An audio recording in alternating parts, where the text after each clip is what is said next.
Hello, everyone. Welcome to another DSP video. And since I'm watching a DSP video, I figure I should get Mountain Dew Kickstart. I heard it's the best energy drink and the healthiest, so that's why I got it. The real reason why I got it is because it has less sugar than Monster, so I kind of wanted to get that. And I like Fruit Punch. There's really no other reason. I mean, just whatever. I didn't need to get Monster. I didn't feel like doing that shit. So as you can already see, we're gonna be doing we're gonna react or endure or however you want to call it to his Batman vs Superman review, and I get to try out a new painting program. Very exciting, as you guys already can tell. I'm very excited about this. This was a free application, believe it or not, it was free. So I get to try it out and get a live reaction of me using this thing for the first time.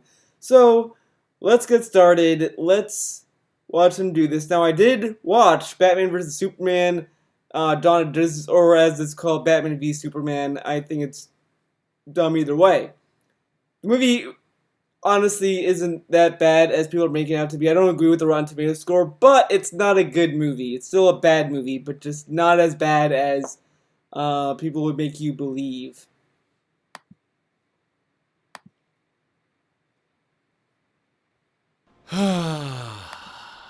Oh yeah, nice. What is up, reaction. everyone? Darkside Phil here.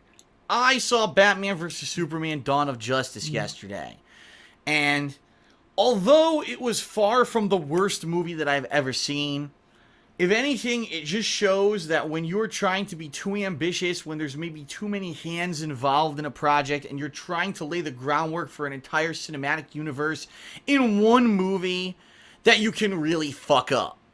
Batman vs. Superman Dawn of Justice, in my opinion, is a convoluted mess that could have been an amazing and great movie because during the movie, you see moments of greatness. In fact, I made a list of positives and negatives.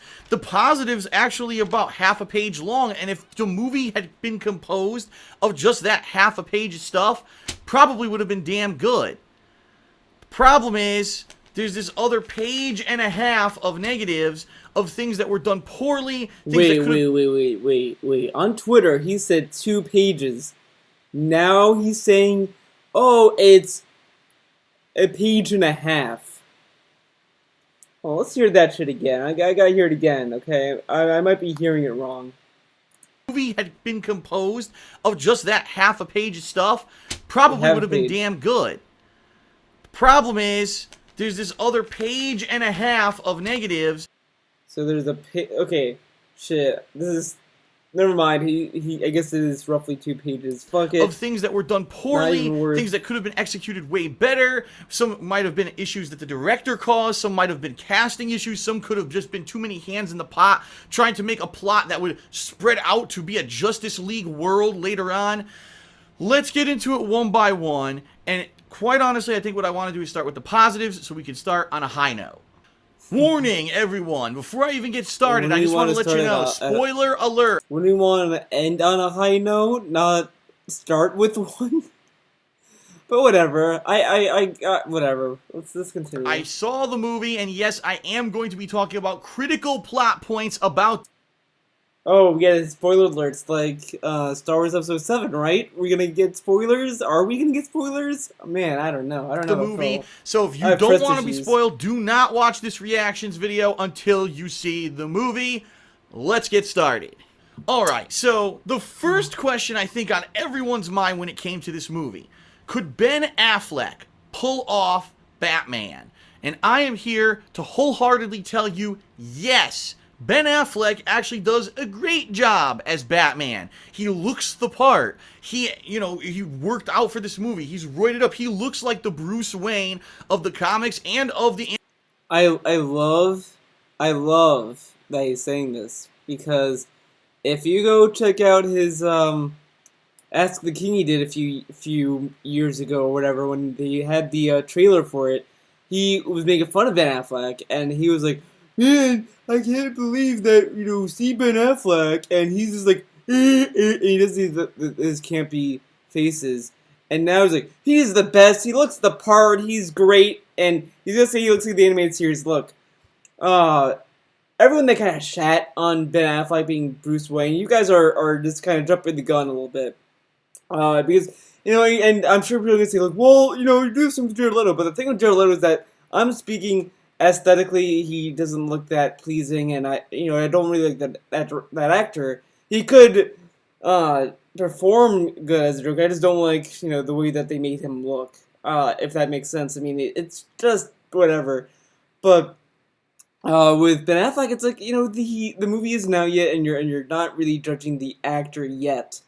And everyone just keeps saying Daredevil, but the thing is with actors is that it's not really just the actor that makes or breaks his performance. It's also the director or the acting director. If they're not getting good direction, they're not going to act good. But I mean, yeah, some of it is on the actor themselves, but it is also the directing does matter as well. But I didn't think Ben Affleck was going to be a terrible choice.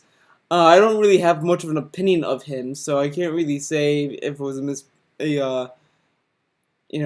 whatever. I didn't see any issues yet, but I saw the movie and he was actually really good. I liked him. I liked him more than the guy who plays Superman, to be honest. Animated series. He is the. Oh, no, he does not look like the Bruce Wayne from the animated series. That is a complete lie. I love the animated series. I've watched the animated series. I live the animated series. No, no, no, no, no. He doesn't at all. He looks like a Bruce Wayne that could be in comics. That could be in the comics. Or that could be in a animated show. But no, he doesn't look like the animated series or anything like that. He just looks like his own thing. He looks more... You can compare more to the comics than the series that they did on TV. Just saying. Kind of the quintessential body double for Bruce Wayne. Now, I will say this, the only thing that doesn't really fit is his voice. It's a little bit high-pitched, kind of like mine. A lot of people say they see me talk and they're like, man, that voice does not fit your body. It's nasally, it's high-pitched, and I have to agree.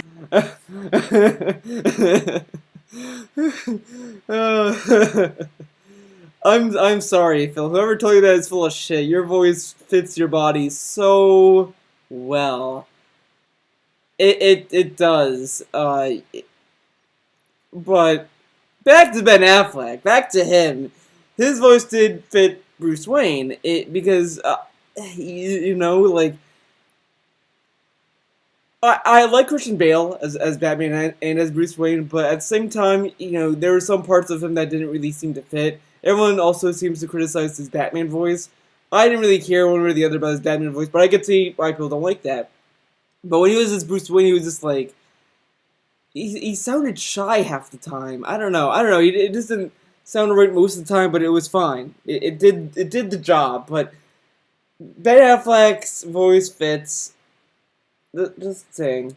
With Ben Affleck, it's kind of the same thing, but I think he did as well as he could in the role. He did his job. He was a good Bruce Wayne / Batman, and I give him a thumbs up. Jeremy Irons actually plays Alfred in this movie, and I have to say, again, another almost spot-on role. He's got the British accent, he's got that witty mannerism, he's got great delivery. We all know Jeremy Irons is a great actor, and being that there's been so many Alfreds over the years, this was definitely a good choice in my opinion, so good job for him as well. One surprising role that I was actually pleasantly surprised with was the inclusion of Lawrence Fishburne as the editor-in-chief of the Daily Planet newspaper where Clark and Lois work. I think he was one of the standout actors of the movie. He was funny, he was witty, he did a great job with his lines. People in the theater had a great reaction to him. So again, Lawrence Fishburne, great actor, not surprised that he did well, and I was glad that he was in it. The actual plot line... He was in the first movie. Why wouldn't he be in this movie? Of how the world turns against Superman since the Man of Steel movie that happened a few years back is actually really interesting. I mean, the premise of, wow, when Superman was fighting Zod and those other Kryptonians, he caused massive damage, all around the major city of Metropolis. Probably thousands of people were killed in the fallout, which is funny because that was one of the major criticisms of Man of Steel. Little did we know that they would actually twist that criticism into the plot line of this movie. So the world kind of sees Superman as a rogue agent. He doesn't answer to any authority. If he sees a crime, he just goes off and does whatever he wants, and sometimes there's collateral damage. Why isn't he responsible and why isn't he controllable? uncontrollable. And the fact that Batman, aka Bruce Wayne, owned a business in Metropolis, and the fact that the Okay, people get died. this shit. Okay, here I want to criticize this. I guess this will be in a way a side review from me about this movie. I thought the inclusion of Bruce Wayne in the beginning of that scene when he's in Metropolis was completely contrived. Completely contrived. Like, oh, Bruce Wayne just happens to be in Metropolis during Man of Steel, and then they have the galls to suddenly have me care about this guy named Jack, or whatever his name is. Like, okay, he dies. That's sad. But why should I invest? Why should I be invested in Bruce Wayne caring for this guy I never seen before? Like, they kind of played that up a little too much. And then I want to criticize Jack. Okay, the whole Metropolis is being destroyed, and shit's hitting the fan. Bruce Wayne calls him and tells him, "Hey, I want you to evacuate the building. It's dangerous, whatever." And he's like, "Okay, guys. Bruce Wayne wants us to leave the office. Let's make it happen." It's like he made it sound as if it was like a business decision or something that's like he didn't. It didn't sound like it was an emergency or something. Like I was expecting him to be like, "Okay, guys, we need to leave. We need to leave. There's shit. We got to evacuate." But instead, he was like. It sounds as if like Bruce was like, "Hey, I got this business plan. It's gonna send our stocks to go up. Tell everyone to evacuate. All right, guys, let's go. Let's go out." Like, what the fuck? That was just the weirdest intro, or the weirdest way to shoehorn Bruce Wayne into hating Superman I've ever seen. Like, come on, Zach, you could do better than this. Oh wait, you can't. I forgot. He no. During this big fight with the Kryptonians at the beginning of the movie really was cool. It brought out real reasoning of why Batman would want to stop Superman. Real reasoning. Superman is just kind of out of control. He's going to do whatever he wants, and he has to do it for the good of mankind. I actually really like that plot, and even the worldwide paranoia, right, of someone who is a godlike. Like, look, it makes sense for what they were trying to go with. I get that. That really sums up Batman vs. Superman. It's like, you can kind of see what they're trying to do, but they do it in such a bad way that it feels rushed, not thought out. The movie felt like it was in a rough draft, where they were just like, okay, we got the script, we should probably refine it, and then either DC, Zack Snyder, someone just, "Hey guys, we need to make this movie to come out in 2016. Thank you, bye." Okay guys, I guess we're rolling with the final draft. With a rough draft. Like, it didn't work. It was just such a lazy way to include Batman, and that whole reason, like, yeah, it makes sense, but it doesn't work. That's the problem. It doesn't work. Power and superpower and not trusting that person. It's actually a real life issue that could happen, and I like that plot line, and I like that's how they went about doing the Batman versus Superman build up at the beginning of the movie. The Batman character in action looks great in Batman vs. Superman. It's kind of the quintessential what you would expect from an action-packed film. He's got the CQC skills that you've seen in comic books and movies and everything, where he can constantly fight off everyone who has different weapons, even with guns. He's kind of dancing around them and doing stuff, which is kind of cool. He has Batmobile, he has Batwing, he has every kind of Bat gadget you could think of. They're all incredibly badass in this movie, and yes, you get to see them all in action. So that's really awesome. And like I said, I think already Affleck did a great job as Batman, but the way they portrayed Batman as an ultra badass everyman hero was really cool, and I like that. And you know what? Superman, when he was in action during combat, looked badass too. It's what you would expect. It's things that you've seen him in action in Injustice and in cartoon series and other movies. He's cool. He's super punching. He's, with just a touch of his hand, he can throw Batman all the way across a building. He can do flying attacks and punches. It looks very much like what we would expect from Superman in realistic action, rather than, like, say, the Christopher Reeve Superman, who was just absolutely ridiculous. I like that. Finally, it looks like they finally got a movie where they got it right, and What? How did the Christopher Reeves look ridiculous? I haven't seen the Christopher Reeves Superman movies. I just know of them. I know, right? I'm such a great DC fan. No, not really. I would never really cared for Superman movies, but how did they get Superman right? If anything, they got him completely wrong in this movie and in Man of Steel. They made him Batman with superpowers, really.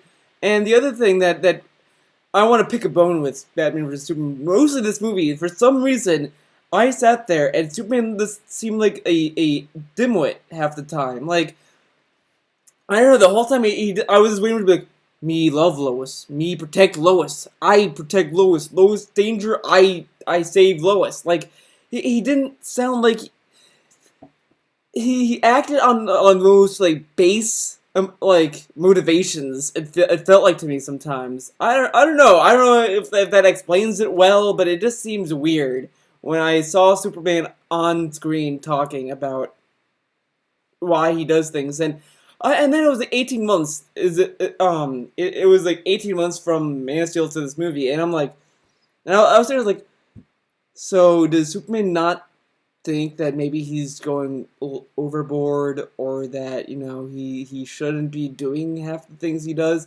and he doesn't, and then in this movie he's like, maybe I am a little no, I'm not. Like, it's just he doesn't think that maybe he's using too much of his power. They got Superman wrong in this movie. I mean, the thing is that Superman is a Boy Scout. Jokingly, he's a Boy Scout. What's wrong with using that? I mean, that's what made the animated series and Justice League Superman the best, because he always stood for what's right. Be it there were some episodes in Justice League that were campy, where he were in the not the Injustice for All, the Better World episode, where at the end where he picks up the American flag. Yeah, that's freaking campy as hell. But other than that, like, he has moments that are serious, because you can do that with a character. But he's also just the moral good, and that's the other thing with Batman vs Superman, that this movie just falls flat on its face. All you need to do to just kind of have this butting of heads is that Batman's a cynical type character. Superman is the optimist. Cynicism and optimism, there's already a friction between those two. That alone, it would be enough to butt heads. I mean, just watch the World's Finest cartoon. Even watch the Dark Knight Returns animated movie. That has the Batman and Superman fight, and Superman is this government optimist that's like, well, the government wants to be sure that we stay in line and don't overstep our bounds and all this kind of stuff, blah blah blah. And Batman's like, I don't trust them, and that you're just a tool and this and that. And then they start to fight that way. See, that already sounds more organic and woven better than how this movie did it. But no, they didn't get Superman right. That far from right. Superman looks cool too in action. By far, in my opinion, the best sequence of the movie was the actual Batman versus Superman fight, which, yes, it lasted about 10 minutes, so they didn't shortchange you, even though the movie had a running time of 2 hours and 30 minutes. They did shortchange 10 minutes of these two going toe-to-toe. No. They did rip me off, because I went to see Batman versus Superman, and instead I got 10 minutes of that with a shitty ending and a shitty way to start the fucking fight. I'm sorry, that fight was complete retarded garbage. I mean, I can't believe someone wrote that into the script. The way that they got the fight to start was completely forced, and it just didn't have anything going for it. It was an uphill battle from then. The fight itself was so lazy. And then when Batman's like punching Superman, eventually his punches don't work. And look, I said this somewhere else, and someone kind of gave me shit for this, but Batman wouldn't look like he just pooped himself. Like, he would probably like step back, but he wouldn't be like this. He would just probably be like, he'd step back and he'd probably look either pissed or just like, whatever. He wouldn't. But that's like a minor little thing. But then the way it ends is fucking retarded beyond all logic. I mean, if you try to rationalize the way that they ended that fight, I get what they were trying to do with it, but they did it so badly. Like, they were trying to have the symbolism of like, well, see, he has a mom too, and you should really save his mom, and you should do this, you should do that. See, that makes sense, but they just don't develop it. They just have it be written off as Martha, Martha, and then there you go. It's just dumb. It's the dumbest thing I've ever heard in a movie. It makes The Room sound like a masterpiece in that regard, just by that one line. And then the rest of the movie wasn't even that. It was just basically about Lex Luthor and his toy Doomsday, whatever. That doesn't really need to be in the fucking movie. Doomsday should have just been in the Justice League movie, not in this movie. Like, you could have developed Justice League regardless in this movie, but you didn't need Doomsday, nor Wonder Woman, nor Lois Lane, because Lois Lane was just there for damsel in distress.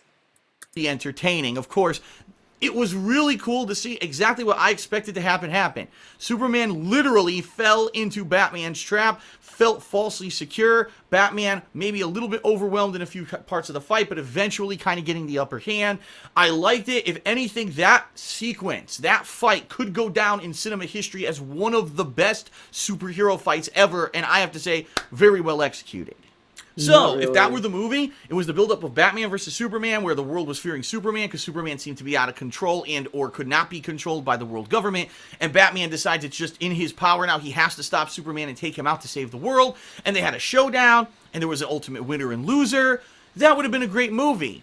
But that's not what they were going for, because as I said earlier, they took this opportunity to try to build up the entire DC cinematic universe with one film, and that's where it went completely off the rails, bonkers, batshit stupid. Let's start talking about the negatives. First off, I really can't believe they did it. There's another Batman origin fucking story in this movie. How many times do we have to see Batman's origins? If you've played any of the video games, if you've watched the animated series, if you watched the 19... But guess what, Phil? There's more people who watch movies than play video games or watch the TV series, because a lot of people, believe it or not, Phil, didn't grow up in the 90s or watched cartoons anymore. I mean, a lot of people put cartoons down as like kid shit, believe it or not. There's people out there who think cartoons are for kids, so they don't watch cartoons.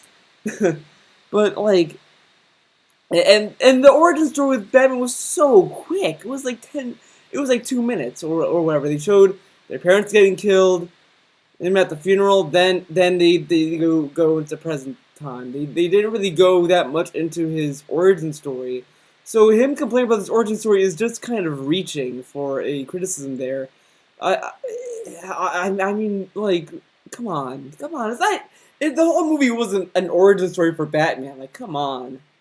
80s and 90s movies, if you watched the Christopher Nolan movies, if you watched any fucking thing that ever had to do with Batman, you know his parents got killed in Crime Alley by a mugger, and now he has no parents, and he fell into a cave with bats, and he was scared of the bats, so it became his... We fucking know! I mean, you'd have to...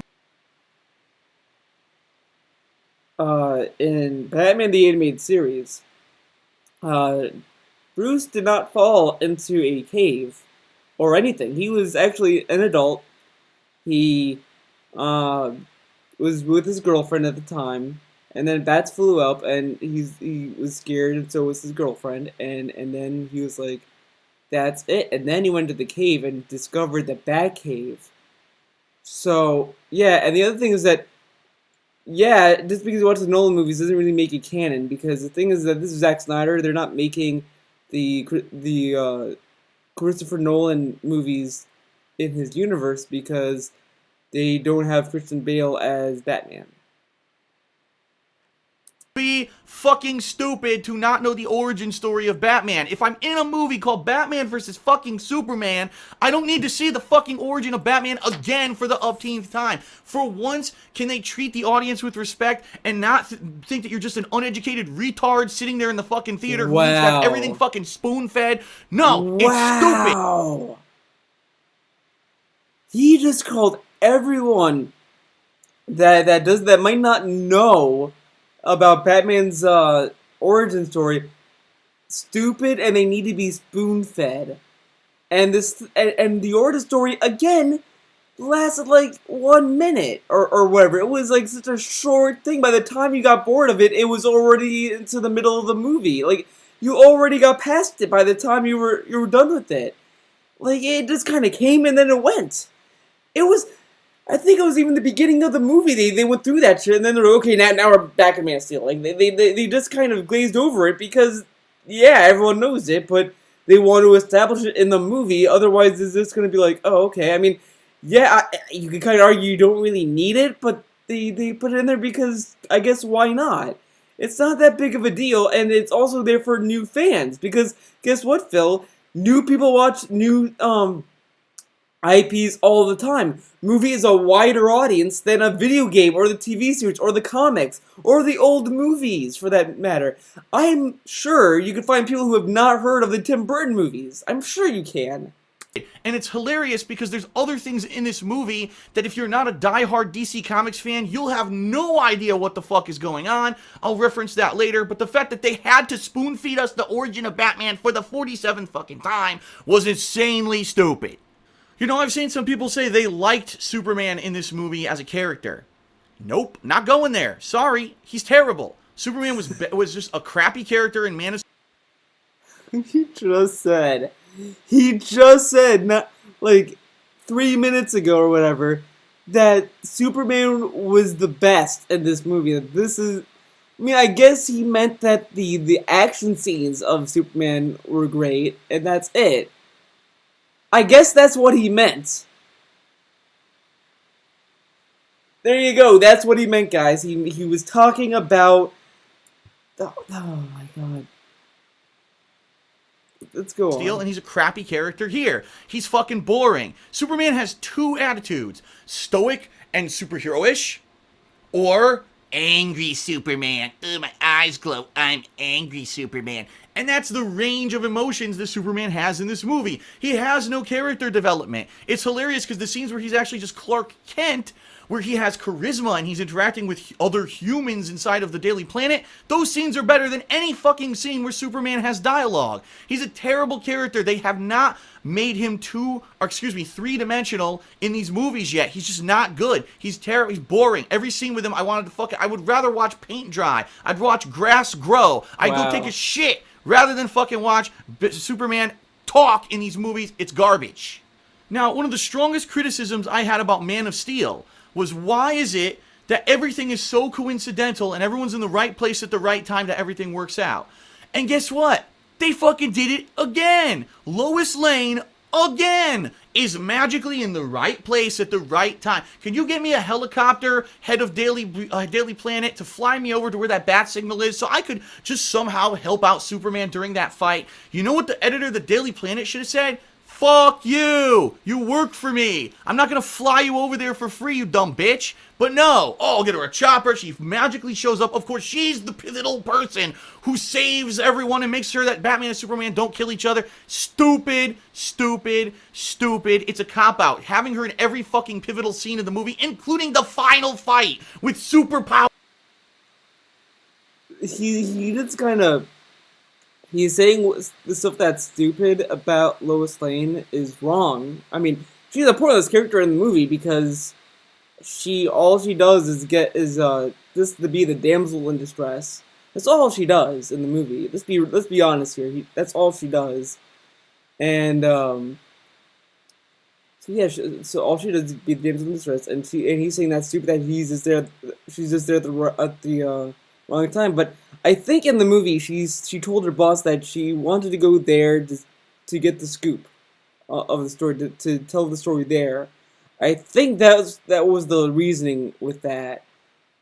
I might be wrong. I don't. That movie is so bad that I'm like kind of losing some of the pivotal sequences like that. But even then, the dumbest thing was just the Martha bit, not the her being there. Her being there was like the last thing that I was thinking about in that scene, because there was so many other dumb things going on that her being there seemed like the smartest thing out of the sequence of events that happened.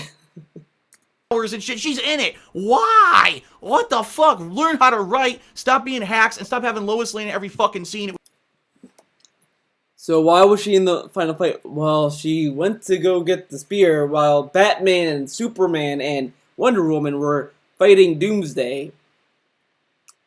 I don't think that they would have the pivotal amount of time to go underwater to find whilst fighting Doomsday, despite them actually later on doing that. Okay, I guess that is the only point I will say that it was kind of ridiculous for Lois Lane to suddenly do that and to suddenly be there. I mean that is a little silly, I guess. So I'll kind of give him that part.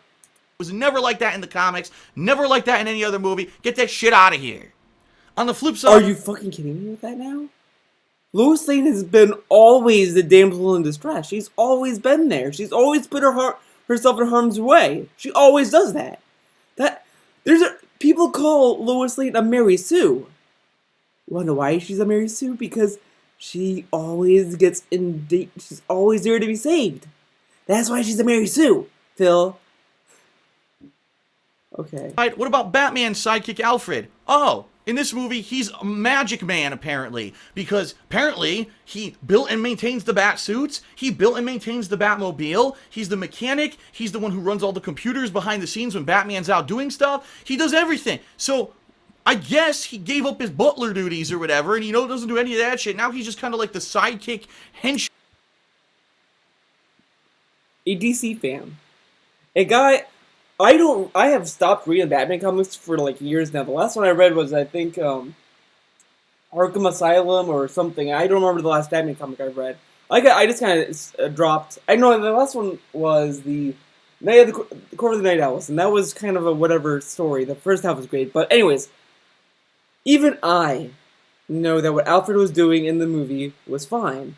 Sometimes, the computer stuff was on Lucius Fox's end. Sometimes it was that with the Batmobile and all that kind of stuff. That was all Lucius Fox's territory. But in other adaptations, and other comics, and if you just look around, Alfred has more of a relevance because he's also the person who also operates on Bruce Wayne. I think maybe, even in the animated series they had Alfred do that.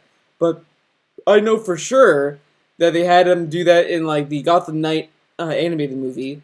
Alfred was always this kind of guy that does things, and he was also a not Secret Service, but he also was part of a Alfred was also part of some secret organization in England. I think it was the SAS or the SS, something like that. It was one of those. I'm either getting something wrong there, but I know he was in some British Army thing, and so yeah, he has the experience of fighting, and he would probably have the experience in computers because he probably cares. And honestly, I actually liked Alfred more in this movie than the Nolan movies, because the Nolan movies I kind of like it, but at the same time, there's around the time where we kept getting these Alfreds are like, you can't do this, sir.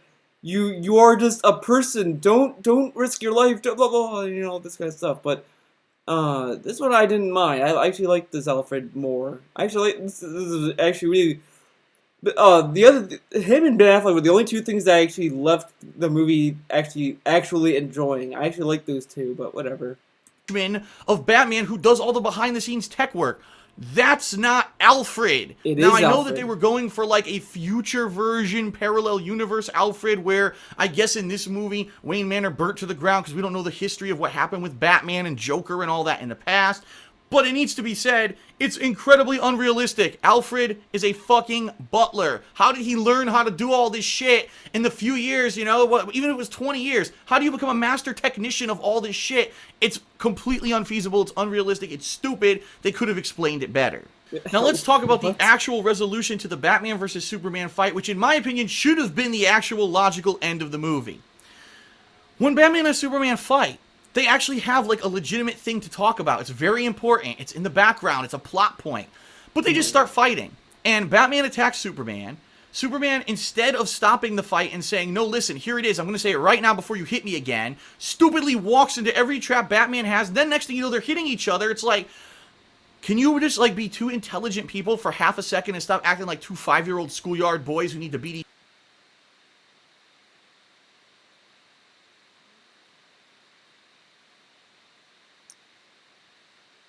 look, so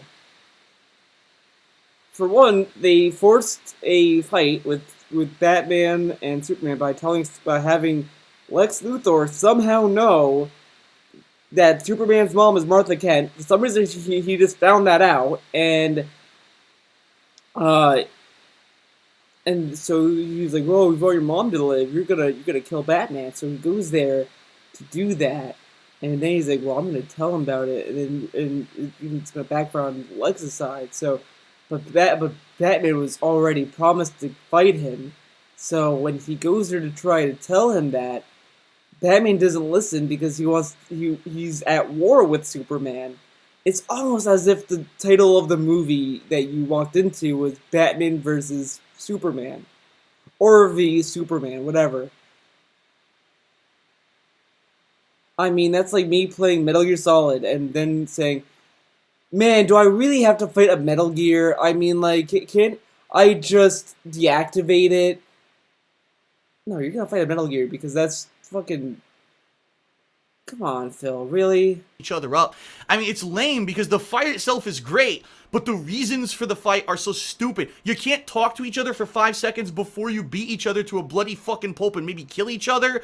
It was really dumb, and for two iconic superheroes who you're supposed to look up to and say, wow, I really respect them, they're wise and they're intelligent. In this movie, they literally come off like kind of whiny brats, and it really is kind of unfortunate. And the stupid way the fight ends, you know, obviously tons of spoilers in What? Like... Oh, I gotta hear that again because he said a lot of things. before you beat each other to a bloody fucking pulp and maybe kill each other. It was really dumb, and for two iconic superheroes who you're supposed to... Okay, so...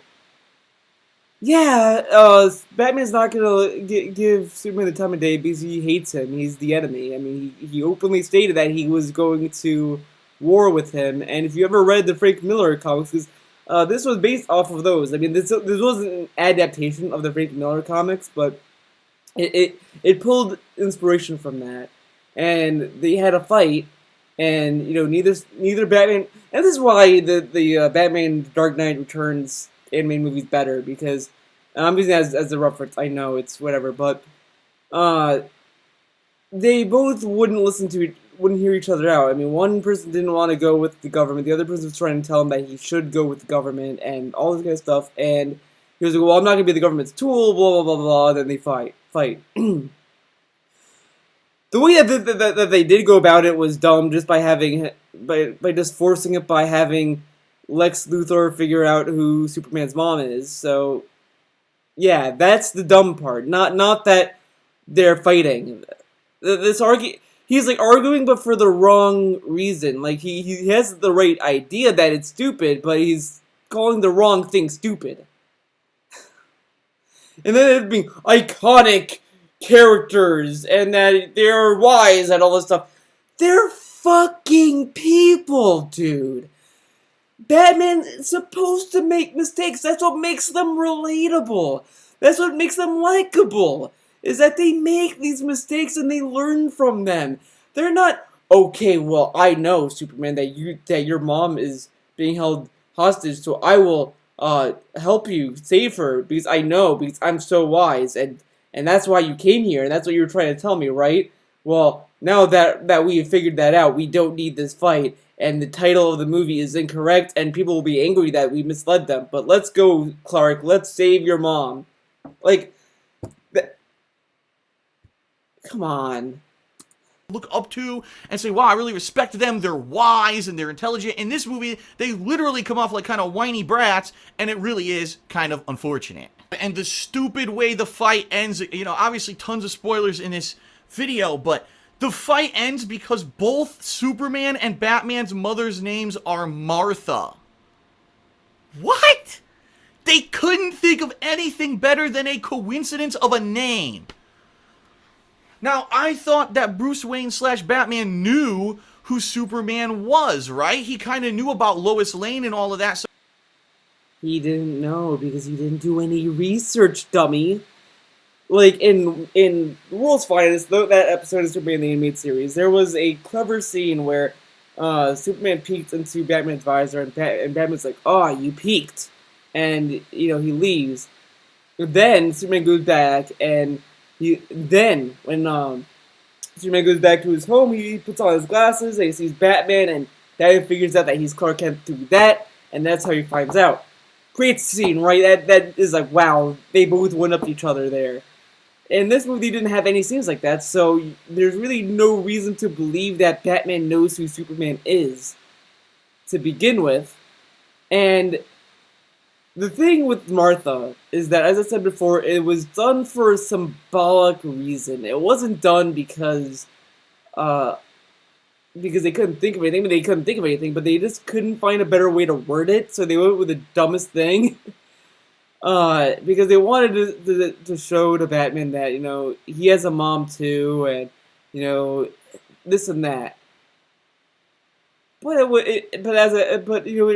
was forced. It was ridiculous. It was ridiculous. They could have done it better. So he already knew that Clark Kent's mother's name would have been Martha, so why is this a revelation at the end of the fight? Anyway, it makes no fucking sense. It's incredibly stupid. It's a really lame way to end the fight. They never said, oh and my God. I groaned when the fight ended like that. I was like, we're gonna get a resolution. Oh no, both of our mother's names are Martha. Oh well, everything's fine now. Let's just get up and walk away and be friends. Sure. And now, for the things that I predicted just by watching the trailer and I was dead on correct about. Number 1, Gal Gadot as Wonder Woman. Terrible. And I know a lot of people are praising her. Nope. Sorry, because that character in the movie was not Wonder Woman get a load at of this fucking shit. all. And a lot of people were afraid that this Wonder Woman was going to be like the new 52 Wonder Woman. It really wasn't. And it also wasn't the classic Wonder Woman. It was some fabricated... I've always had this criticism with Wonder Woman. I'm just gonna say this right now. She's a Greek Amazon. I don't know why a Greek Amazon wears an outfit that symbolizes American ideology, or whatever, like with eagle, the stars, whatever. I mean, if she got the clothing in America, that makes sense. But I'm kind of going off of the Justice League animated series, where she's on a Greek island or like Themyscira, and she gets these clothings from there, and it's like, did the Greek gods just bestow American clothing for Wonder Woman? I mean, that to me was weird. But anyways, that aside, I mean, yeah, it's like a tiny gripe that, it's like, yeah, I wish that she had more of a Greek design than just her hair and her hair color and just kind of where she's from. I wish they did a little bit more. It could have been amazing. It could have been really cool to incorporate Greek designs, but whatever, they didn't do that. Character, because number 1, she doesn't look like Wonder Woman. She looks like a supermodel. She doesn't have any muscle tone to her. She doesn't have any muscle tone. Look at the Wonder Woman comics. Find all the images where she has muscle tone. I mean, I think Tumblr got to him because I agree. I did kind of agree with him on that part in some videos in the past, because I do think that they should have at least toned her up a bit. I mean, she doesn't have to be roided or anything, but once I saw her in action, I didn't really care. To be honest, I stopped caring, despite it, because it was like, okay, whatever, it works. It ultimately works, because to me, it's like, if I can watch the movie and not think about it, then it's good. If I don't think about it, it's not like again, like the Jared Leto Joker. I might do Suicide Squad if I really am bored, but I just have a feeling every time he's on screen, I'm just not gonna enjoy it, and it's just gonna be like there, and I'm just gonna be like, oh man, I don't like how he looks. But as I said, that could change if I ever see it. So I'm gonna I'll try to keep it open mind if I ever see that movie. But Wonder Woman, I thought was fine in the movie. I don't think she was terrible. I don't think she was great. She did as good as she could with such a terrible movie. Body. She didn't work out for this movie where she looked like she was anyone who could have any kind of combat, ability. She looks like a skinny, super duper skeleton supermodel. Skeleton? Okay, now we're gonna go on a field trip. We're gonna go on a field trip, guys.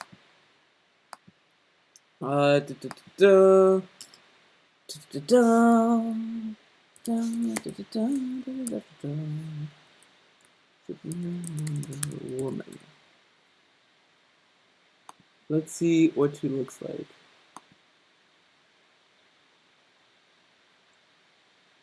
she's not that. She's not skeletal. I mean, that's kind of average. She has an average body, a good body. She has a good bod. Okay, there you go.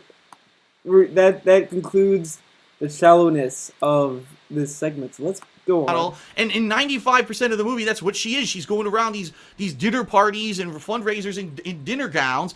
And by the way, she has a heavy accent. Wonder Woman doesn't have a heavy accent. Okay, another thing I will criticize about him, him too, I guess, but about Wonder Woman. She didn't have a Greek accent. I didn't. It didn't sound like a Greek accent to me. Uh, I'm glad she has an accent because that kind of alludes to her being a foreigner. Because guess what, Phil? She's a foreigner. She was born and raised on a Greek island. I mean, they're gonna have an accent because English isn't their native tongue. I know that's blowing your mind, but Greek people tend to speak this little language called Greek.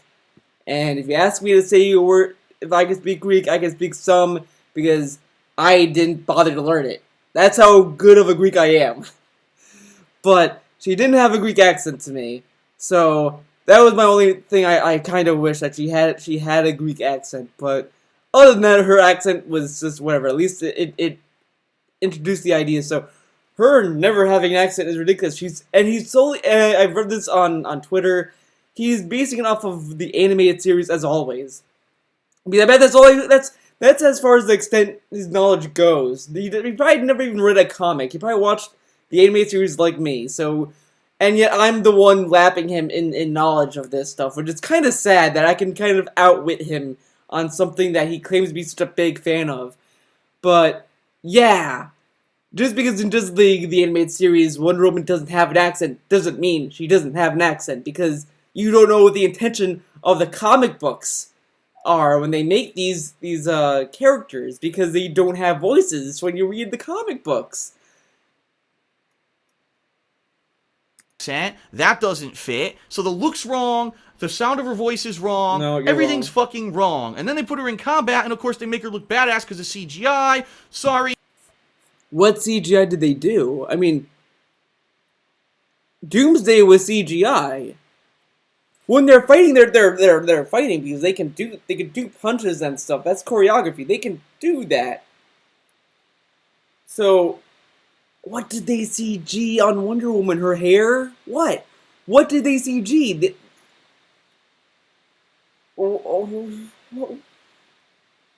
I'm so confused.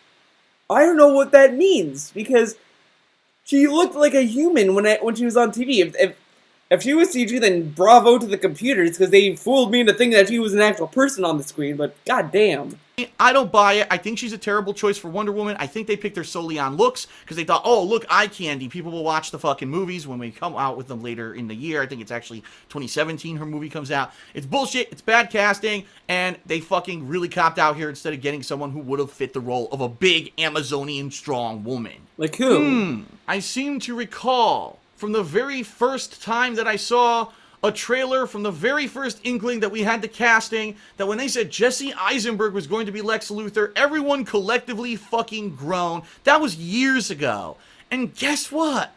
Everyone was right. It was terrible. He was one of the worst villains ever in a superhero movie. He was over the top. He didn't make any sense. It was funny because at the beginning of the movie, he starts off almost like a Mark Zuckerberg, which is the character he fucking played in The Social Network, and that's the role he's known for and he's praised for. He was kind of like an eccentric, rich, young kid who just wanted to get involved with worldly affairs and stuff like Mark Zuckerberg, and he almost seemed like he was doing things for the good of the world to protect them from Superman because he seemed like he was a loose cannon. And then by halfway through the film, he's got tics, he's got mannerisms, he's acting like a crazy asshole, he's killing people, he's doing all this, and you're like, no, I don't buy it. Sorry, Jesse Eisenberg, he's a nerdy kind of guy. That's the character he should play. He's not a fucking supervillain. It was insane. Wait, what? Is he saying that Mike Zuckerberg, the character he played, isn't a villain? Well, yeah, he wasn't playing Mike Zuckerberg in Batman vs. Superman. And I didn't like him at all in the movie. I thought he was unbearable as Luthor, because to me Luthor is kind of like, I'm gonna sound like Phil now, but in the animated series when they had Lex Luthor, he seemed very calm and collected and strategic. Here they kind of wanted to go in this more eccentric path, and it kind of reminded me of the campy Luthors that we've seen, where he was very like kind of goofy and all that kind of stuff. Um, but they made it more serious, I guess. I mean, he played more like the Joker than Luthor, and that's not. I mean, I didn't like uh Jesse Eisenberg's performance as uh freaking Luthor. It just didn't really work. That's what I was trying to like drawing this at the same time, but yeah, it didn't really work for me. Uh, so yeah, there's that. Oh, it was wrong. Miscasting. And there's people out there who are defending this decision and saying, but he's not Lex Luthor. He's Lex Luthor Jr. He's a new character. Wrong! This is the Lex Luthor of this film series. At the end of the movie, spoiler alert, they shave his fucking head bald just like Lex Luthor in the Superman. I mean, I'm kind of mixed as well because they say Alex Luthor. And the thing is that you can call people who are named Alex or Alexander. You can call them Lex. That's another nickname they go by because Lex is in the name Alex. So I don't really get that thing. But if you're gonna say that, well, he's his son and makes him different, then Phil is wrong because just him shaving his head doesn't really mean that this guy is Lex Luthor. But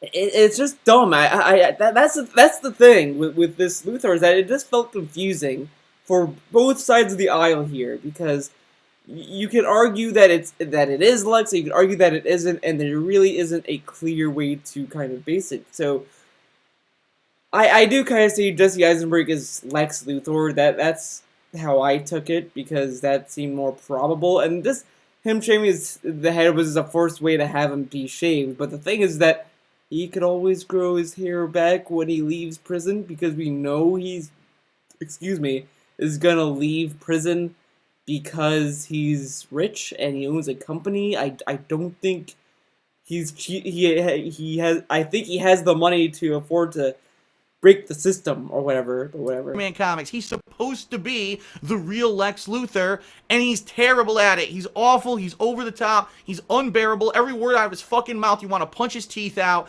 Fucking terrible, terrible, terrible, terrible, terrible.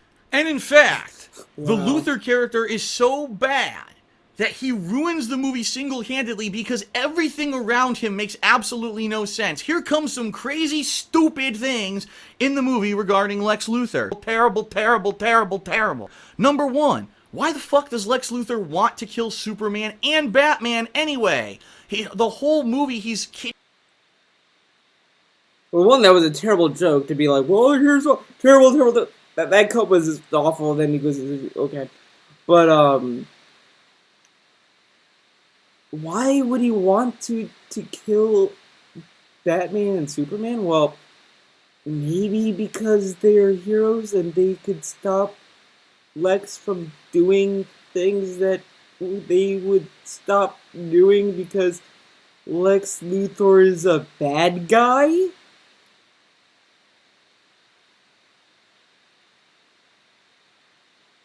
Maybe. I mean, it's a theory, guys. It's kidnapping people. He's doing things behind the scenes to frame Superman and make him look like a bad guy. He's trying to pit Batman versus Superman. Why? What the fuck does he have to gain? At least in the comic books, they explain he was trying to become like a really rich, powerful guy, and he was afraid that Superman could ruin those plans, or maybe he could use Superman as a tool. In this movie, none of that. He's just fucking a dick. He's a dick. Terrible, terrible, terrible, terrible. He wants to fuck people over. He wants to kill people. What was that? Editing, but okay. Who said this Luthor wasn't about that though? I mean, and even then he didn't want to. Because the reason why he framed Superman is because he wanted to paint this narrative that he wanted to turn so many people against Superman, And what better way to do that than to make him seem like the bad guy? So he did he even watch the movie? Like he did all that kind of stuff to also gain access to that ship that's there and to gain access to Zod's body.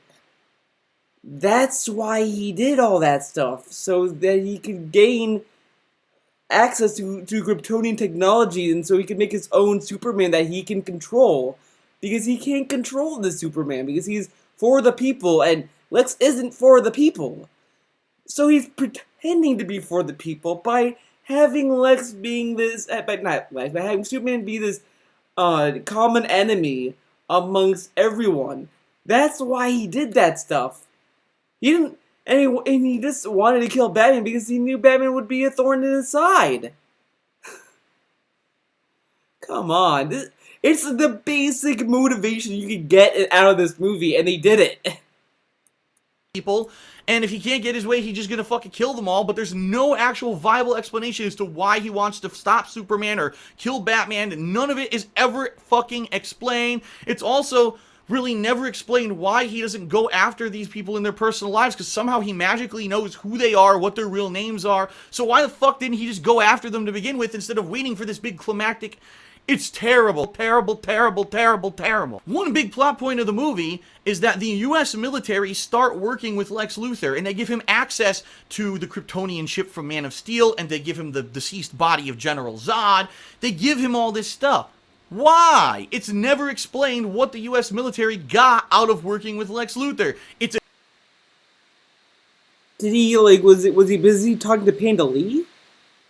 Because they explained in the movie that they gave him this technology because he was gonna make something that was gonna be a deterrent for Superman. That was the entire point of the movie, to a degree, was that he wanted to make a deterrent for Superman. The government's like, okay, we'll give you these things so you can do that. Alright, thanks, government. Later, and then that's what they did. Did he watch the movie, or did he? It just sounds like he just went up by, like, summaries online or something. Like, he's not getting the full story. A huge plot hole. It's never explained. It's never re-explained or re-examined. It's terrible, and it really is the reason why Lex has all the power in this movie, and it's terrible, terrible, terrible, terrible. Alright.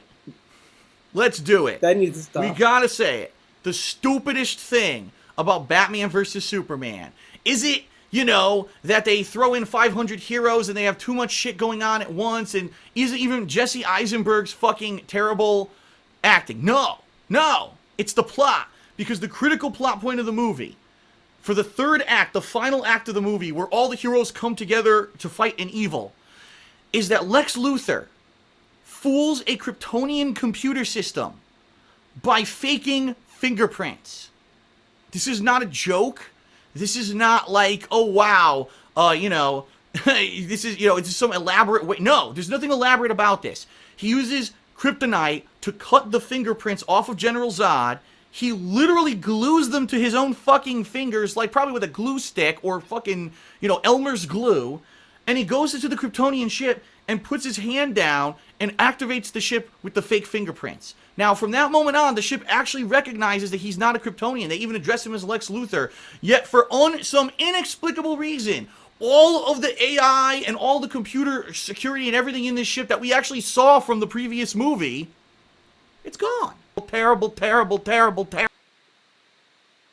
I'm pretty sure what happened was that since he got the fingerprints from Zod, okay, he puts it on the scanner. The scanner detected the fingerprints from Zod. I mean, this is kind of dumb, but at the same time, you're watching a comic book movie where a guy shoots lasers from his eyes, so bear with me here, guys. The computer is like, okay, this is Zod, and then, it also, I guess it was enough to boot it up. Then it was like, oh, right, you're not Zod, but do you want to override the user, whatever stuff? Computer shit, computer lingo, all that kind of shit. And I guess he just reformatted the ship to be Lex Luthor, I guess. I don't fucking remember, because that's what bad movies are. You don't remember them. That's really the issue I had with Batman versus Superman when I left the theater, was that there was really nothing that stood out other than the dumb parts that really stood out. I mean, there's always plot holes in comic book movies because they're freaking comic book movies. I mean, to me, the way that Lex got the computer to operate didn't really bother you because I didn't really give a shit. Because I didn't give a shit about Lex. I didn't give a shit about anything that was going on. And there was, I mean, it's like, okay, he's doing stuff. Oh, all right, like, I don't know. I mean, that's not really a good reason to shut on a movie, but it's just I just didn't feel it. I didn't feel it. Terrible. It all just does what he says. He needed the fingerprints to turn the ship on, yet all of a sudden he completely assumes control of all the Kryptonian technology just like that because he faked fingerprints. No actual logical explanation. And in fact, one of the critical plot points, when Luthor looks like he's going to, spoiler alert, revive General Zod, the computer says to him, well, I can't do that because the Kryptonian Council said we could never do that again. To which Luthor says, well, they're all dead, so just do what I say. And the computer just says, okay. Of course, because as you know, today, right now... That was kind of silly. When I saw that in the movie, I was just like... I almost forgot about it, because it was just so stupid. I will agree with him on this. That was really fucking stupid, if you actually think about it. When I left the theater thinking about what happened, because I was like... Because it was like, did they see that? Did the computer see that they can't do it, and he just said, "Fuck that dude" anyway, or something? Like, did he say that? I was like in denial about it. I was like, no. The movie's not that stupid. And then I kind of remember that. Well, they're also trying to have me buy the reason that Batman and Superman stopped fighting because their moms have the same name.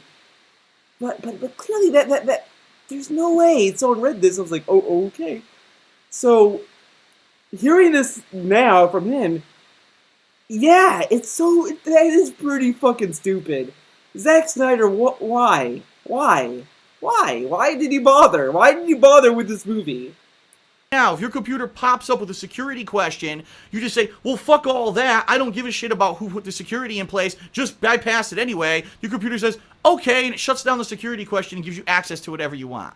Thumbs up. That's some of the worst fucking writing ever in any movie. It's laughable. It's embarrassing. The fact that this pivotal plot point of how Lex Luthor got the power to do the entire third act of the movie is a joke, and whoever wrote it should be fired. Whoever included it in the movie should be fired. Zack Snyder, I hate to say it, I love him as a director in some things like 300 and Watchmen. In this movie, the fact he let that... Okay, the thing with Zack Snyder is I hate Zack Snyder. I knew... Once they signed him up for this movie was gonna be shit. I knew it was gonna be shit, and it was shit. But Dawn of the Dead remake was okay. I liked it. I thought the zombie baby was a little stupid, but okay, whatever. I guess I could kind of let that slide for the entertaining movie that it was. Okay. Then he did 300. He might have done a movie in between, but whatever. I'm going the ones that I remember seeing. 300 was okay. I enjoyed it. I liked it. It was good for what it was. Good movie. Watchmen was the only movie that there was a strong divide amongst people. Because 300 was this kind of like, yeah, there's good people who didn't like 300. I know that. I know there's people out there who didn't like 300. But it wasn't as bad as Watchmen where, like, there was an overwhelming amount of people who hated it, and there were some people that liked it. Okay. I kind of liked Watchmen, but it was this kind of, it wasn't that great of a movie. It was fun. I liked it. But then he made Sucker Punch, and then I was like, okay, he's going off his deep end. And I didn't bother watching it. It got panned by reviews. Typical. Then I saw Man of Steel, and that movie was a piece of shit. So there really wasn't much positivity going into this movie. Shit in the fucking movie is terrible, and it ruins the whole fucking film from then on. Because, you see, if the movie had ended with the fight between Batman and Superman, and the movie had a 90-minute runtime, it would have been a much better movie, but no. They need to set up the whole DC Comics cinematic universe. So they have to have references in the... But the thing is that they could have done that without Doomsday. Like, I really hate people saying, well, they did all this stuff for the comics and to build up the Justice League movie. They could have easily done that without ensuring that. I mean, look at Iron Man 1. They were able to build up the Avengers by just one movie.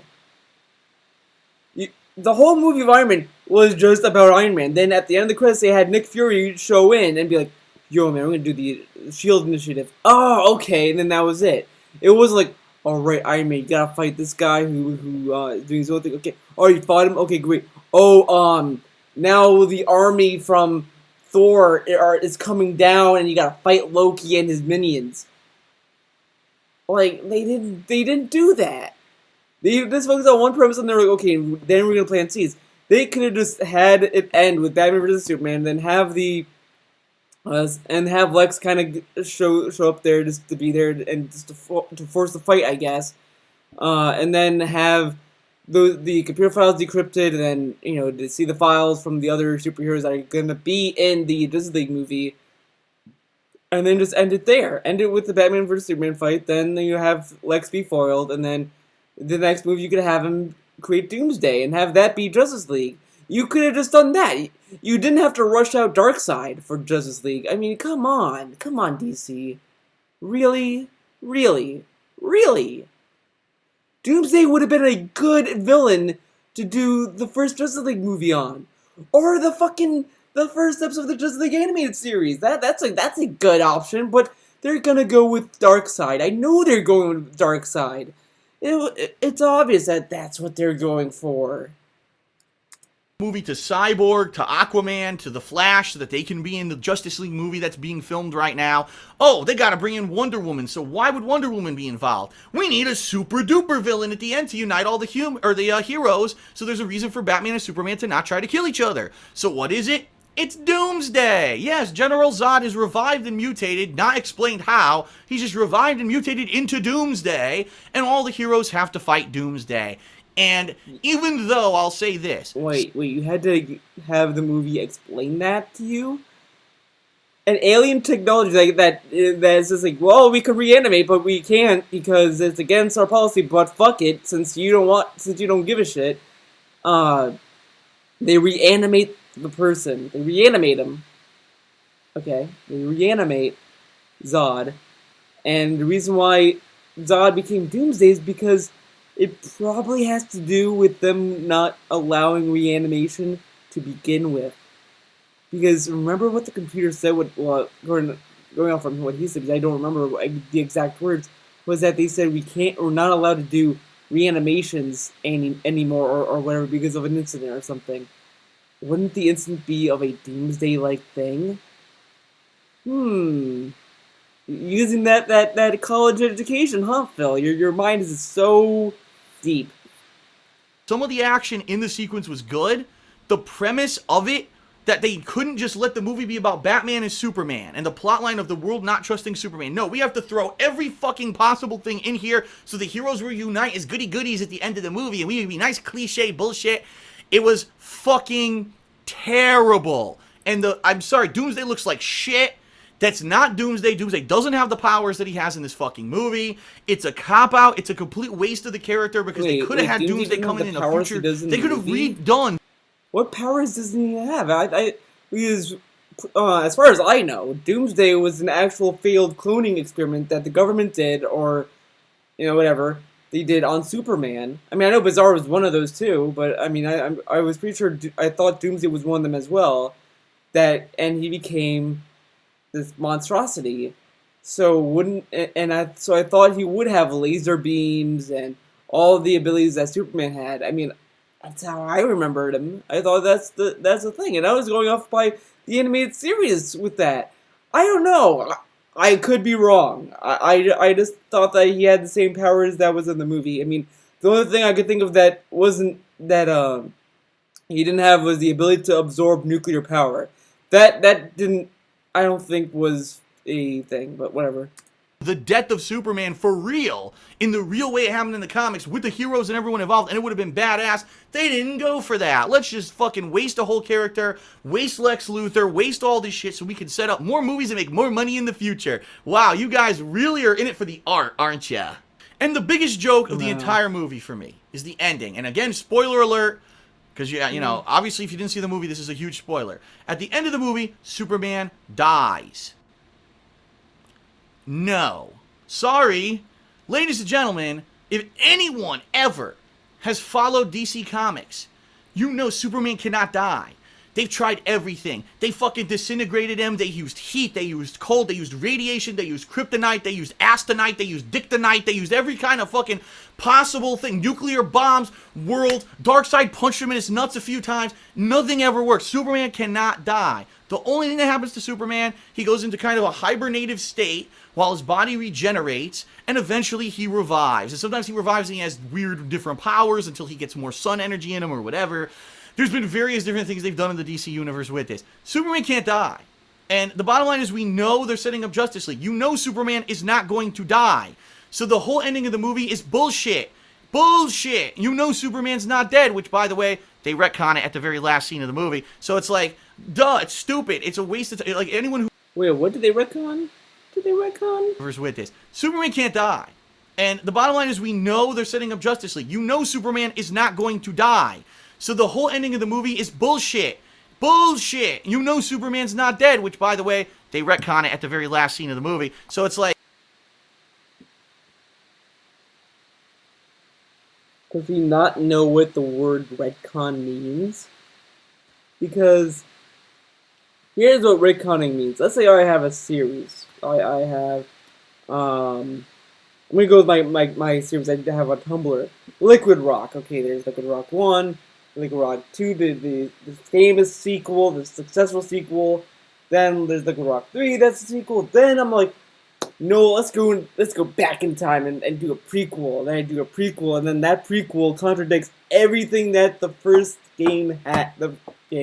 first comic has. That's a retcon. That you're changing something that's already established in a thing, not afterwards. Like if I so for this in this example, Superman dies at the end of Batman vs Superman, and then at the last scene, you see the amount of dirt going and implying that he's alive. That's not a retcon. It's not. It's a fake out. They faked you with making you think that he's dead, which is fucking stupid because they could have saved you the entire funeral march by just having that scene alone, because everyone knew he wasn't dead. I was sitting in the theater like, Are they really going with this? Are they really gonna have him die? Is he dead? Are they gonna do this? No. Why are we sitting here? And then the other man was like, wow, that was a waste of time. But yeah, it really isn't a retcon. That scene wasn't a retcon. It would be a retcon if in Batman vs Superman they said that. No, in Man of Steel, they see that Superman was from Krypton. Then they did a prequel to that where, it takes place on Krypton, but then you find out that Superman was not really from Krypton, and he was from another planet, or... Fuck. No. I know he's using this word wrong. I know he is. Metal Gear, there you go. That's a famous game that retcons things. So, in, like, Metal Gear Solid 1, 2, or 3, or in the Metal Gear games, they might state, like, oh, Gray Fox was best buds with Big Boss or whatever. Then, or, whatever. You have that. Then you play the prequel games, and you can just play the prequel games and say, this retcons things. This doesn't happen because this game says that never acknowledged this, or, this time frame doesn't work. That they want us to believe or whatever. That's what a retcon is, basically. It's just that you're taking a established timeline and you're saying, well, really, this didn't really happen, because there's a lot of people who played Metal Gear Solid 5 who said that the timeline doesn't add up. It retcons things. Like even before we knew that Snake was a body double, people were saying that the bionic arm and shrapnel to the head was a retcon or whatever. Or that, in Metal Gear Solid 4, Big Boss says how Solid Snake beat him 2 times before, when he only beat him once, since in Metal Gear 1 it was a body double. So, see, Metal Gear Solid 5 already retcons that statement. That's what it means to retcon. I know I kind of tripped over into that, but that's what a retcon is when you say something in the prequel or somewhere before that changes something that's established in the timeline or in some form. That's a retcon, not, Okay, here's the scene. Okay, this is, but and it's a fake out. No, that's not a retcon. That's like saying in Batman: The Dark Knight Rises, they retconned Bruce Wayne from dying or something. That's not a retcon. That's a fake out. Duh, it's stupid. It's a waste of time. Like, anyone who knows what's going on and knows the Superman character is going to be so pissed when you see it. You're like, we know he's not fucking dead. You wasted my time. Why is this in the movie? They didn't have to do that. And Because they weren't making the movie just for Superman fans. Because I was watching this with my mom, and my mom thought that he died. She was like, "Man, I can't believe he died." I was like, "No, he didn't die because when you," I explained to her how he's not because of the dirt that's flying up. She was like, "Oh, okay. I'm glad he's not dead." Blah blah. So yeah, just because Superman fans know he can't die doesn't mean that everyone knows he can't die. now my final point, Oh, okay? final point. I really feel that when they made this movie, they didn't know who they were trying to appeal to. I think they were trying to appeal to too many audiences at once. If you're trying to appeal to a widespread audience, oh, we need the Batman origin in there again, right? Because people might not know who Batman is, and we need this in there, character development of Superman and all that. But then they also had to introduce a million other characters so that you'll understand who they are when the Well, with this, like, you can kind of say the same argument with Marvel then, because everyone knows the origin story of Iron Man. Why did we need an origin story of Iron Man? Then in that same movie, they also made references to other Marvel stuff. Like a guy's ringtone was the original like Avengers theme. Oh, it was some other animated series that they had back in the '90s or '80s, and they had that as a ringtone in Iron Man. But that movie was made for everyone.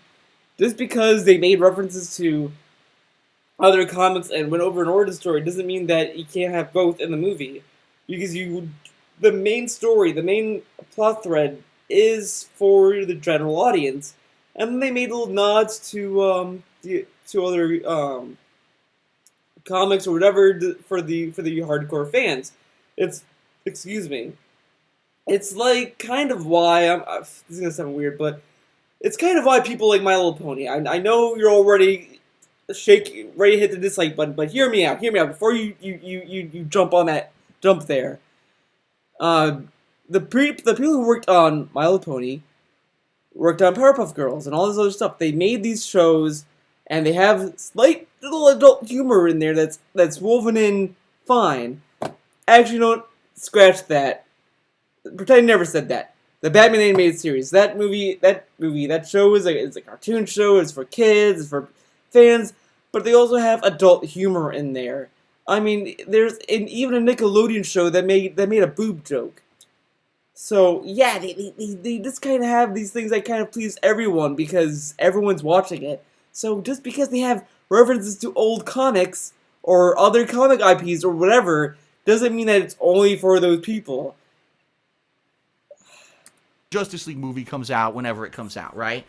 But the problem is they also had cool references in the movie to alternate universes, to plot lines from DC Comics. And one of the things that was in the movie that shocked me, that Leanna, my girlfriend, didn't understand any of, because it's never fucking explained. There is about a 5-minute segment where they go into a dream sequence where Batman is in an alternate apocalyptic future. The world has been taken over by Darkseid, the big baddie of the DC universe. You could see the big flame pillar. It's taken over by Darkseid. That's why all the soldiers wear the Superman logo, because Darkseid is Superman apparently. Fucking amazing. Just coming out of the earth. He's got the fucking parademons coming. The parademons, I feel were just kind of an Easter egg to kind of hint at Darkseid, but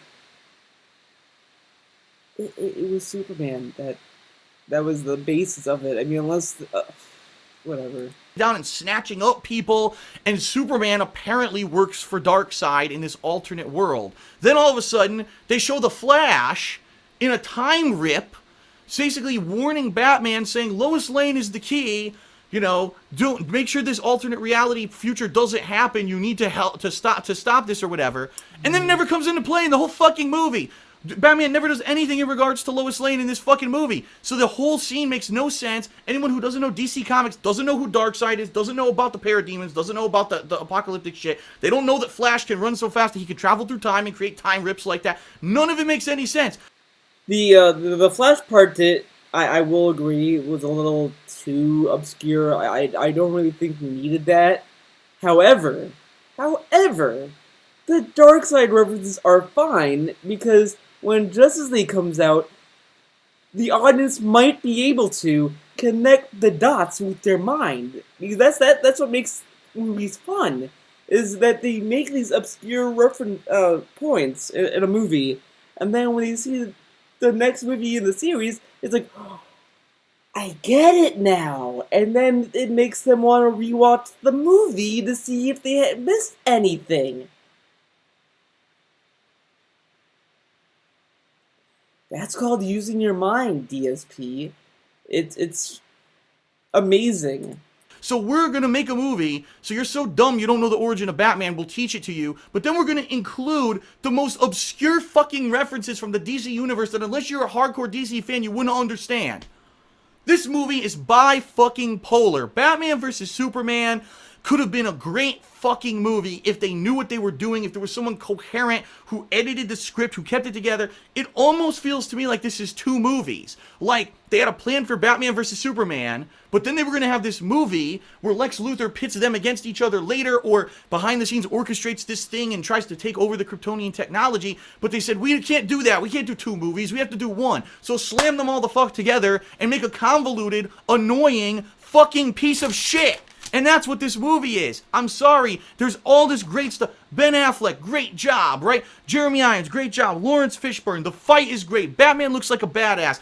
The actual action scene at the end of the movie where they're fighting Doomsday looks like, wow, this could be great potential if they're actually fighting Darkseid later on as the Justice League. But there's so much shit that's piled into this piece of garbage movie that pisses me the fuck off because I knew it. I fucking knew this years ago. I said Eisenberg, terrible. This Wonder Woman looks terrible. If fucking Doomsday's in it, terrible. And I was 100 fucking percent correct. Fuck this shit. So, those are my perfectly calm reactions to the Batman vs. Superman Dawn of Justice movie. What did you think about the movie? Go ahead and... That last part where he became a 12-year-old was amazing. That was the best part of the entire video. Man, where to even begin there? Let's look at this. They don't know that Flash can run so fast that he can travel through time and create time rips like that. None of it makes any sense. So we're gonna make a movie, so you're so dumb you don't know the origin of Batman, we'll teach it to you, but then we're gonna include the most obscure fucking references from the DC universe that unless you're a hardcore DC fan, you wouldn't understand. Okay, how is Darkseid obscure? I mean, I get that people who don't read the comics might not know who Darkseid is. Like, I doubt my mom would know who Darkseid is. I get that. But he's not obscure. He's not, he may not be a household name, but he's not obscure. The Flash running back in time, that is obscure, I would argue. And I do kind of agree with that. I don't think that it necessarily needed to be in the movie, and I think it's kind of silly that they're like, well, Lois Lane's the key. It's like, why is she the key? She's a fucking human, but whatever. We're gonna have another Mary Sue, I guess, with Lois Lane, but that stuff really was obscure, and that stuff, like, since everyone knows that there's gonna be a Justice League movie, that they're just gonna let that shit slide, because you're gonna be like, well, this stuff is going to probably come back in the Justice League movie. These are just little things for hardcore fans, so they don't feel like they wasted their time. And people who don't know this stuff get interested. This is the other issue. Like, he operates like a focus testing group, because this is the biggest thing why focus testing, a lot of shows get terrible kind of feedback. It's like, they show these kids like one episode, and these kids are asking questions like, why does Green Lantern do this? Or like there was this comic that was done by one of the people who did the Green Lantern animated series, and they did a focus testing that, and the kids, and according to these focus testers, the kids reacted terribly to it. But when you look at the reports, the kids were asking like, okay, so like, why is this kid doing this? Or like they would ask questions that they want to see answers to, and the only way we get answers is by seeing more episodes because they would develop these ideas.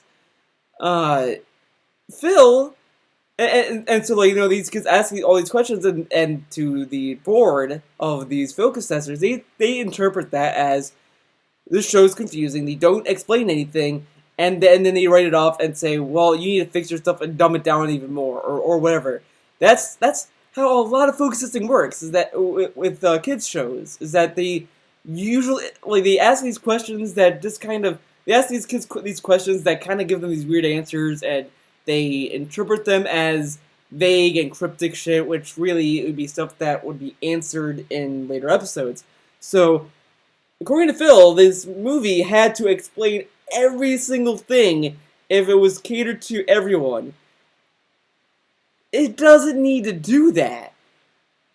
Like MGS4, for example, I would never recommend someone who just like, hey, you want to play a Metal Gear Solid game and it's your first time playing here, have play Metal Gear Solid 4.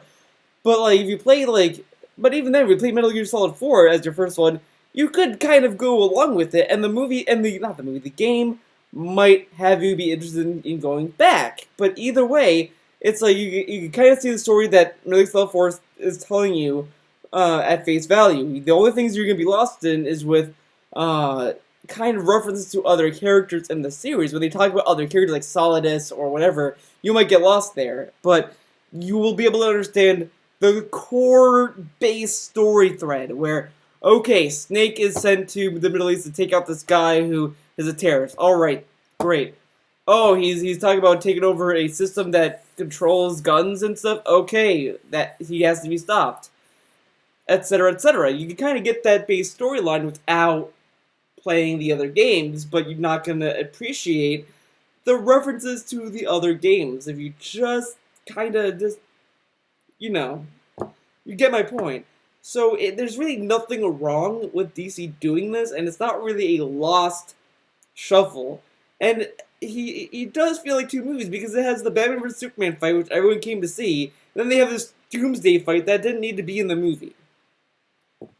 But that's just my opinion, and see you in the next video, guys.